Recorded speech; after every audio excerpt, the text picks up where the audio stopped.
So, in our series of what we're seeing, we're going to explore a very real life concept here called corrosion. Because if you have silverware at home, you know that after a while they turn black.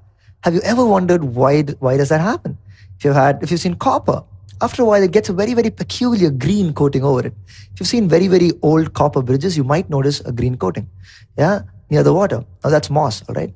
Yeah, but that's not what we're talking about. So if you've not seen that, if you see copper, you begin to see a green coating over it. And if you see iron, yeah, iron, we all know this, right? A brown flaky thing that appears on top of it. Yeah, it's called rust. Now, you might begin to wonder, what is it that causes these? And with the knowledge of chemistry you have, you might even infer that these must be some kind of chemical reactions. Now, it turns out that in the case of silver, it reacts with sulfur to form silver sulfide, and that's the black color coating. And in the case of copper, it forms copper carbonate, yeah, by reacting with the atmosphere around, and that's the green coating that you get. And in the case of iron, of course, we get rust. But now, what's the formula of rust? We'll go into it a little later. But what we're going to do right now is find out what conditions under what conditions does iron rust. So let's test this out, right? You keep iron somewhere outside, we can see that it rusts. But we want to see if it's more moist, it seems to rust more. So we want to see what conditions exactly affect this. So let's make an experiment. Take 3 test tubes, right? In the first one, you keep iron. Dip it in water, just put a cork over it and leave it. So iron is exposed to air and water. It's just as if it's outside. But in the second case, you completely immerse the iron so that it's completely in water. It's completely immersed in water.